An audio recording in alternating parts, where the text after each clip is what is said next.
নীরব হয়ে দাজ্জাল স্তরে পড়ে আছে। ও মুসলমান, গভীর অন্ধকারের ভিতরে আল্লাহ পাক রব্বুল আলামিনের সৃষ্টিকৃত গাছপালা, তরুলতা, বাতাস, বৃক্ষ সবকিছু নীরব নিতর হয়ে পড়িয়াছে এমন একটা পরিবেশের ভিতরে, এমন একটা সময়ের ভিতরে হযরত মাইমুনা রাদিয়াল্লাহু তাআলা আনহা তাকিয়ে দেখেন আল্লাহর নবী বিছানা নাই, তিনি বিছানা নাই, তিনি ঘরের ভিতরে নাই। আল্লাহর নবীর স্ত্রী হযরত মাইমুনা রাদিয়াল্লাহু তাআলা আনহার দিলের ভিতরে সন্দেহ ঢুকে গেল, না জানি আমার ঘর থেকে বেরিয়ে আল্লাহর নবী অন্য কোন সতীনের ঘরে গেছেন। দোরেকাম সুবহানাল্লাহ। এরকম সন্দেহ করাটাও আবার কি স্বাভাবিক। যাদের একাধিক স্ত্রী আছে হইতেই পারে, মানুষ তো। আর বললাম আল্লাহ নবীর স্ত্রী মাইমুনা রাদিয়াল্লাহু তাআলা আনহা যখন ঘুম থেকে জাগার পরে দেখলেন আল্লাহর নবী বিছানা নাই, তেনার ভিতরে একটা সন্দেহ ঢুকে গেল, আজকে রাত্রে আমার ঘরে থাকবেন, আজকে রাত আমার জন্য বরাদ্দ। আল্লাহর নবী আমার ঘরে আসছিলেন ঠিকই, কিন্তু গভীর রাত্রে ঘুম থেকে দেখি আল্লাহর নবী বিছানা নাই, বাইরে গেছেন। কি জন্ম গেছেন তিনি তো জানতেছেন না। হযরত মাইমুনা রাদিয়াল্লাহু তাআলা আনহা সন্দেহ করে ভিতর থেকে দরজাটা লাগিয়ে দিয়ে শুয়ে পড়লেন, গভীর মনোযোগ। আল্লাহর নবী কিন্তু বলে কান সুবহানাল্লাহ। ও মুসলমান, আল্লাহর নবী সাল্লাল্লাহু আলাইহি ওয়াসাল্লাম হাজত ছাড়তে গেছেন, এদিকে স্ত্রী যখন স্বামীকে পাইলেন না, ভিতর থেকে দরজা লাগিয়ে জেগে আছেন, চিন্তা করতেছেন কি ব্যাপার, একটু ওয়েট করে দেখি তো স্বামী ফিরে আসে কিনা, নবীজি ফিরে আসেন কিনা। একটু ওয়েটও করতেছেন, এই চিন্তা করতেছেন নবীজি ফিরে আসেন কিনা, দেখি তো একটু সময় অপেক্ষা করি। আবার অন্যদিকে মেমোরির মধ্যে বারবার চিন্তা আসতেছে, না জানি আমার ঘর থেকে বেরিয়ে রাতের অন্ধকারে আমি ঘুমন্ত অবস্থায় থাকাকালীন আল্লাহর নবী অন্য কোন সতীনের ঘরে গেল কিনা।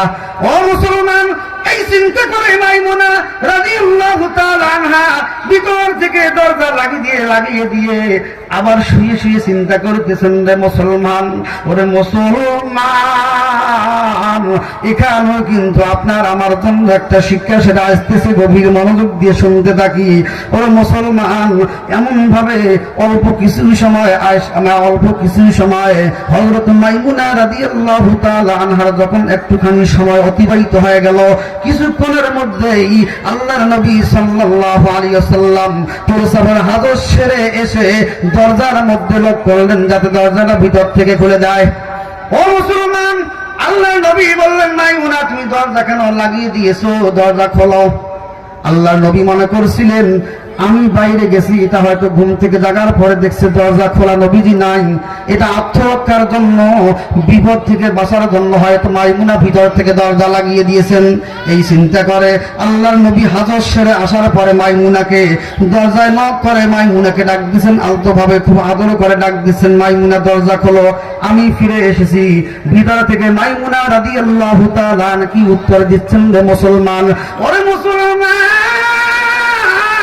মাইমুনা রাদিয়াল্লাহু তাআলা আনহা বলতেছেন, আপনি ঘর থেকে বেরিয়ে গেছেন, রাতের অন্ধকারে ঘর থেকে বেরিয়ে গেছেন, অন্য সতীনের ঘরে রাত্রি জাগরণ করার জন্য, রাত্রি যাপন করার জন্য ঘর থেকে বেরিয়ে গেছেন, আবার কেন ফিরে আসছেন?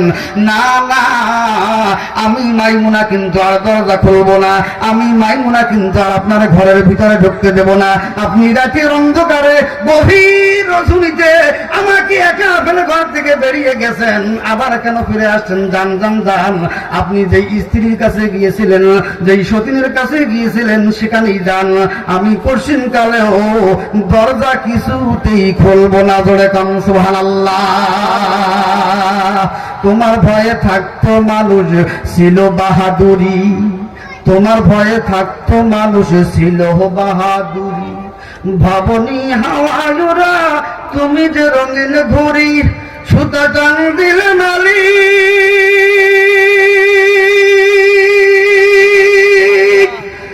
ও সুতো টান দিলে মালিকে, সুতো টান দিলে মালিকে, সুতো টান দিলে মালিকে, পারবো না তাকিতে, বাড়িওয়ালা বাড়িওয়ালা বাড়িওয়ালা নাহি রে বাড়ি নাহি রে দুনিয়াতে, বাড়িওয়ালা নাহি রে বাড়ি নাহি রে দুনিয়াতে, বাড়িওয়ালা নাহি রে বাড়ি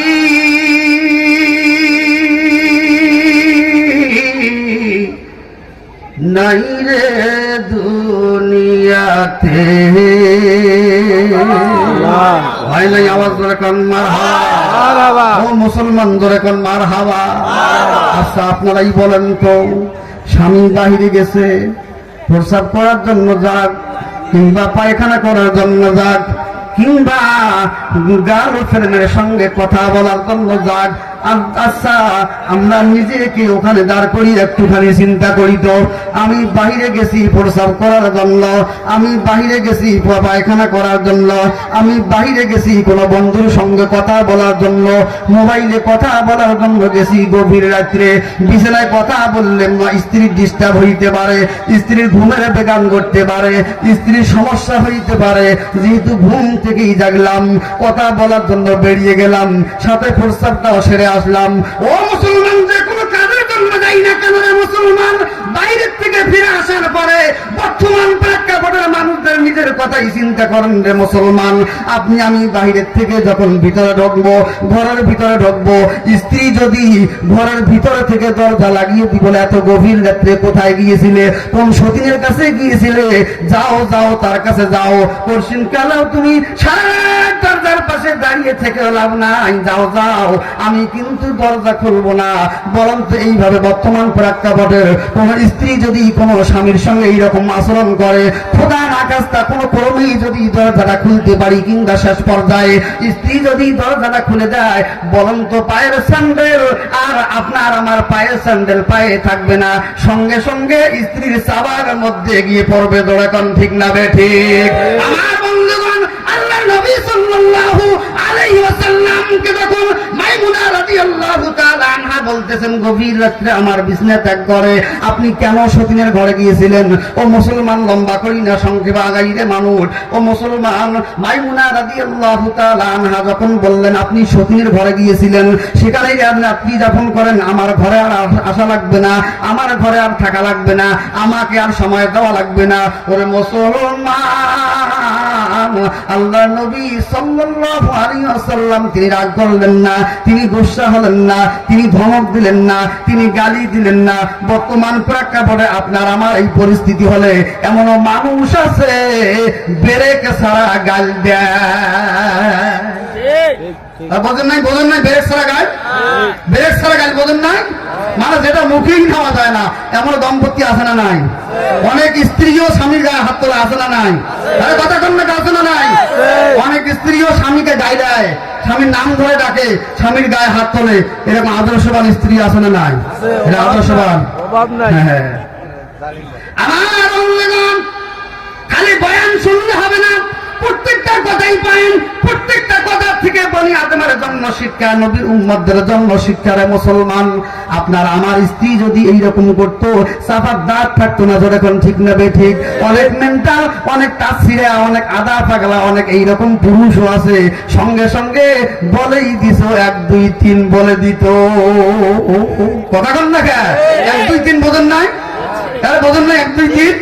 পরের দিন আবার যাইতো হুজুর ভেদাল হয়ে গেছে, কয় না হুজুর কয় কি ভেদাল, হুজুর কয় কি ভেদাল, কয় হুজুর ভেদাল একটা হয়ে গেছে। কয় কি ভেদাল, কয় তো কয় কি খোলাখুলি কন্যাকা সময় নেই, কয় হুজুর বোঝে না, ওই তো আচ্ছা হুজুরও টের পাইছে, হুজুরও সারে না, তার ক্লিয়ার শুনতে হবে। কয় বলেই ফেলছিলেন, কয় কি বলছিলেন, কই বলছিলাম, কয় 1 2 3 বলছিল। আশ্চর্য কথা, হুজুরও সারে না, হুজুরও তো টের পায়। অনেক মানুষ কিন্তু হুজুরদেরকে বোকা মনে করে, না না বোকা মনে করবেন না। ও মুসলমান, আপনি মনে করেন যে হুজুররা কিছু বোঝে না, কিন্তু আমি মনে করি যারা এইরকম ধারণা করে তারাই বোঝে না। যারা মনে করে হুজুরেরা কিছু বোঝে না, আলেমরা কিছু বোঝে না, ইমাম সাহেবরা কিছু বোঝে না, ও মুসলমান ওটা হলো ব্যাকল, ওটা হলো ব্যাকল, ওটা হলো বুদ্ধিহীন, ওর মাথায় কোনো বুদ্ধি নাই। তার মানে এই সমস্ত ধারণা চিন্তাধারা যাদের মাথায় আছে, যারা নিজেকে বুদ্ধিমান বলে পরিচয় দেয়, বুদ্ধিমান মনে করে, তাদের বুদ্ধি ঠিকানা শেষ। হুজুরদের, ইমামদের, আলেমদের বুদ্ধি সেখান থেকে শুরু। জোরে কোন সুবহানাল্লাহ। এটা আল্লাহ প্রদত্ত জ্ঞান। আলেমদের ভিতরে আল্লাহ প্রদত্ত জ্ঞান আল্লাহই দিয়েছেন। অনেক ইতিহাস, অনেক নদীর অনেক এক্সাম্পল আছে, কিন্তু সময় নাই। অল্প সময়ের মধ্যে ফিনিশিং দিয়ে দেবো ইনশাআল্লাহ। আমার বন্ধুগণ, বলতেছিলাম আপনার আমার স্ত্রী যদি এইভাবে ভিতর থেকে দরজা লাগিয়ে বলতো কোথায় গিয়েছিলে, যাও, দরজা খুলবো না, ওই সময় আল্লাহর নবী সাল্লাল্লাহু আলাইহি ওয়াসাল্লাম মাইমুনা রাদিয়াল্লাহু তাআলা আনহাকে আলতোভাবে ভালোবাসার সুরে সুন্দর করে ডাক দিয়ে বললেন, মাইমুনা তুমি এটা কি বলতেছো? আমি তো তোমার ঘরেই ছিলাম, তোমার ঘরেই থাকবো। আমি কিন্তু বাহিরে প্রস্রাবের হাজত সারার জন্য গিয়েছিলাম। জোরে কোন সুবহানাল্লাহ। আল্লাহ নবী বলতেছেন, এটা কি বলো তুমি? আশ্চর্য কথা, আমি বাইরে গিয়েছিলাম প্রস্রাবের হাজত সারার জন্য, প্রস্রাব করার জন্য গিয়েছিলাম। 1 নাম্বার করার জন্য গিয়েছিলাম। 1 নাম্বার মানে প্রস্রাব, 2 নাম্বার মানে পায়খানা। এটা জেনারেল শিক্ষিতরা জানে না, মাদ্রাসায় যারা লেখাপড়া করে তারাই জানে। জোরে কোন সুবহানাল্লাহ।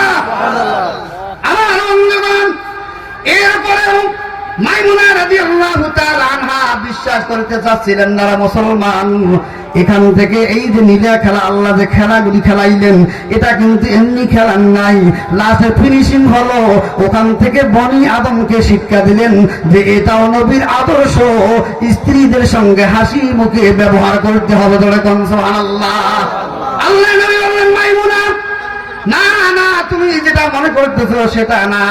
তুমি কি একবার চিন্তা করে দেখেছো আমি কিন্তু আল্লাহর নবী, আর নবীরা কোনদিন মিথ্যা কথা কয় না। নবীরা মিথ্যা কথা কয়? কয়? আর ধরে কর না কয়? আর আপনি আমি করি না, করি না? আরে বাবা, খালি কই, খালি মিথ্যা কথা বলতে বলতে জিভটা 1.5 ইঞ্চি মোটা হয়ে গেছে আমাদের, ঠিক না ভাই?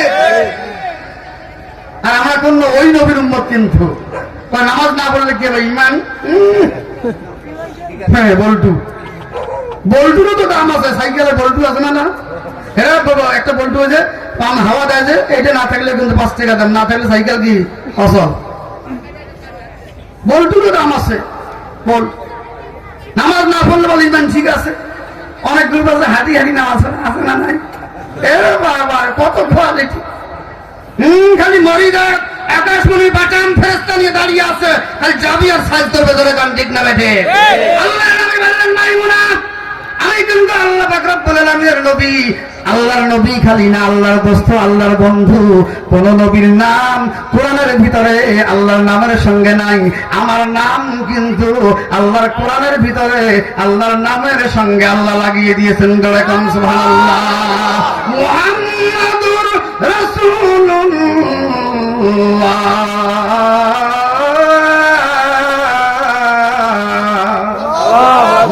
আল্লাহু আকবার। আল্লাহ নবী বলছেন, আমি কিন্তু নবী। নবীরা কোনদিন মিথ্যা কথা বলে না। সঙ্গে সঙ্গে মাইমুনা রাদিয়াল্লাহু তাআলা আনহা দরজা খুলে দিয়েছেন। আপনি আমি যতই পাম্পট্টি দিয়ে স্ত্রীকে দরজা খুলতে বলতাম, দরজা খোলার সঙ্গে সঙ্গে কিন্তু চাপার মধ্যে মার দিতাম। ধরে কোন ঠিক না বেঠে? ও মুসলমান, আল্লাহ নবী সাল্লাল্লাহু আলাইহি ওয়াসাল্লাম স্ত্রী যখন দরজা খুলে দিলেন, স্ত্রীর দিকে তাকিয়ে সুন্দর করে একটা মুস্কি হাসি দিয়ে আল্লাহ নবী ওই হাসির মাধ্যমে বুঝাইলেন, রে মাইমুনা, যতই তুমি আমাকে সন্দেহ করো, যতই তুমি আমার সঙ্গে খারাপ ব্যবহার করো, আমি কিন্তু আল্লাহ পাক রব্বুল আলামিনের পক্ষ থেকে আল্লাহর বন্ধু, আল্লাহর নবী, আমি কিন্তু তোমার সঙ্গে খারাপ ব্যবহার করতে পারি না। কারণ আমি আজকে তোমার সঙ্গে খারাপ ব্যবহার করলে এটা আমার উম্মতরা ফলো করবে। আমি যদি তোমার সঙ্গে ভালো ব্যবহার করে মুস্কি হাসি দিয়ে ভালোবাসা প্রকাশ করে দিয়ে বিছানায় শুয়ে যাই, এটা আমার উম্মতকে সুন্দর করে শিক্ষা দিবে। আমার উম্মত এখান থেকে শিক্ষা নিবে। ও মুসলমান, আল্লাহ নবী সাল্লাল্লাহু আলাইহি ওয়াসাল্লাম মাইমুনা রাদিয়াল্লাহু তাআলা আনহার মুখের দিকে তাকিয়ে ভালোবাসার হাসি দিয়ে, সুন্দর করে হাসি দিয়ে, ভালোবাসার ঘেরান ছড়ায় দিয়ে আল্লাহর নবী বিছানায় গিয়ে শুয়ে পড়লেন। ধরে কাম সুবহানাল্লাহ। তেলের গাড়ি তেলে চলে, আমার গাড়ি হাওয়া জুড়ে, বিনা তালে চালায় গাড়ি নবী সুলাইমান। আমরা সেই মুসলমান, আমরা সেই মুসলমান, আমরা কিন্তু সেই মুসলমান। যারা বলেন মারহাবা। এখান থেকে আমরা কি শিক্ষা নিলাম? নবী আদর্শ প্রত্যেকটা জায়গায়। আপনি আমি যেখানে বসে আছি এখানে বসার মধ্যে নবীর আদর্শ আছে না নাই? বলেন আছে না নাই? এক নাম্বার বলছিলাম মাঝখানে দুইটা জিনিস ফলো করতে হবে। টুডে টুমরো, যে কোনো দিন আপনার আমার জন্য মালাকুল মউত আসতে পারে। ম্যান ইজ মর্টাল, কুল্লু নাফসিন যায়িকাতুল মউত, হার নফসুকে মউতটা মজা চাকনা হবে। যে কোনো মুহূর্তে আজরাইল আলাইহিস সালাতু ওয়াস সালাম আল্লাহ পাক রব্বুল আলামিনের মালাকুল মউত মৃত্যুদূত আপনার আমার জন্য আসতে পারে। ও মুসলমান, মালাকুল মউত আসার পূর্বেই আপনাকে আমাকে সজাগ দৃষ্টি রেখে দুইটা কাজ সদা সর্বদা মাথায় রাখতে হবে। নাম্বার 1 হচ্ছে আল্লাহ পাক রব্বুল আলামিনের হুকুম, দ্বিতীয় নাম্বার হচ্ছে নবী করিম সাল্লাল্লাহু আলাইহি ওয়াসাল্লামের অনুসরণ অনুকরণ। সেই নবী করিম সাল্লাল্লাহু আলাইহি ওয়াসাল্লামের অনুসরণ অনুকরণ করতে গিয়ে নবী সাল্লাল্লাহু আলাইহি ওয়াসাল্লাম বললেন যে তুমি আলেমকে ভালোবাসবে। এই আলেম তৈরি করার যেখানে কারিগর, যেখানে ফ্যাক্টরি, সেই ফ্যাক্টরিকে ভালোবাসবে। ফ্যাক্টরি পর্যন্ত মাদ্রাসা, জামিয়াতুল মুমিনাত মহিলা মাদ্রাসা, এটা একটা ফ্যাক্টরি, আলেম তৈরি করা ফ্যাক্টরি। আল্লাহ নবী বলেন এই ফ্যাক্টরিকে ভালোবাসবে। ফ্যাক্টরি যারা পরিচালিত করতেছে, এই ফ্যাক্টরির পিছনে যারা মেহনত করে, তাদেরকে তোমরা ভালোবাসবে। বুঝে আসতেছি কথা? এই ফ্যাক্টরিতে এইরকম ফ্যাক্টরি চালাইতে গিয়ে অর্থের যোগান দিতে হয় না, হয় না। এই ফ্যাক্টরি কোনো নিজস্ব কোনো তহবিল নাই, কোনো ফার্ম নাই, কোনো ব্যাংক ব্যালেন্স নাই, জায়গা জমি নাই। এটা সবাই এরকম দানের হাত প্রসারিত করার মাধ্যমে এই ফ্যাক্টরি চলে, মানে মাদ্রাসা চলে। এই জামিয়াতুল মুমিনাত মহিলা মাদ্রাসা, এটা একটি ধর্মীয় প্রতিষ্ঠান, কোরআন হাদিসের শিক্ষা প্রতিষ্ঠান, আলেম তৈরি করার ফ্যাক্টরি, হাফেজ কোরআন তৈরি করার ফ্যাক্টরি, আলেমা বানার ফ্যাক্টরি, আলেমা তৈরি করার, হাফেজা তৈরি করার, এটা একটা ফ্যাক্টরি। এই মাদ্রাসার দিকে আমরা সবাই সজাগ দৃষ্টি রাখবো। আর বয়ানের শেষে কিংবা যে কোনো সময় মাদ্রাসার জন্য যখন কালেকশন শুরু হবে, তখন আমরা সবাই وأنفقوا مما رزقناكم من قبل أن يأتي أحدكم الموت। আল্লাহ পাক রব্বুল আলামিন তার ওই শিবিরান মহাগ্রন্থ আল কোরআনুল কারীমের মাধ্যমে দুনিয়ার সমস্ত মানুষদেরকে জানাচ্ছেন, তোমাদের যার যার কাছে যেই টাকা আছে, যেগুলির মালিক তোমরা নিজে মনে করতেছো, ইয়ামান চন্দ্র যে রজদেমাত যার হাকিকত মালিক হার শাই খোদা। আল্লাহ তাআলা বলতেছেন কবির মাধ্যমে যে এগুলির মালিক তোমরা না, এগুলির মালিক আমি আল্লাহ, এগুলি তোমাদের কাছে আমানত দিয়েছি। কিভাবে রক্ষণাবেক্ষণের দায়িত্ব আদায় করো। ধর্ম দেন নাই পানিশমেন্ট ইজ ভেরি হার্ড, ইন্না আযাবি লাশাদীদ। কিয়ামতের দিন হাসরের ময়দানে প্রত্যেকটা বিষয়ের, প্রত্যেকটা অর্থ সম্পর্কে ইনকাম সম্পর্কে, ব্যয় সম্পর্কে যারা পরিমাণ হিসাব কান্দ। সেজন্য যাদের কাছে যার যতটুকু অর্থ আছে, আল্লাহ তাআলা বলতেছেন মালাকুল মউত আসার পূর্বেই ওই অর্থ থেকে আমি আল্লাহ রাস্তায়, আমার বন্ধুর রাস্তায় তোমরা দান করে আসো। যদি করতে পারো, আমাকে সন্তুষ্ট করতে পারো। মরতে দেরি দুনিয়ার জমিনে মানুষকে দেখে আসবে, হেসে হেসে আসবে, তুমি খাটের মধ্যে লাশ হয়ে পড়ে থাকবে, তোমার নাকের ডগায় আল্লাহ তাআলা বলতেছেন আমার সুসজ্জিত জান্নাতের ঘেরান তোমার নাকের ডগায় ভাসতে থাকবে। যখন সুবহানাল্লাহ। আল্লাহ সুবহানাহু ওয়া তাআলা উক্ত আলোচনা থেকে শিক্ষা গ্রহণ করে সেই অনুপাতে জিন্দেগি বসর করে আমরা সকলেই যেন দুনিয়ার জমিন থেকে জান্নাতের সার্টিফিকেট নিয়ে যেতে পারি। আল্লাহ পাক রব্বুল আলামিন সবাইকে সেই তৌফিক দান করেন। সকলে বলি আল্লাহুম্মা আমিন। ওয়া আখির দাওয়ানা আলহামদুলিল্লাহি রাব্বিল আলামিন। আসসালামু আলাইকুম ওয়া রাহমাতুল্লাহি ওয়া বারাকাতুহু।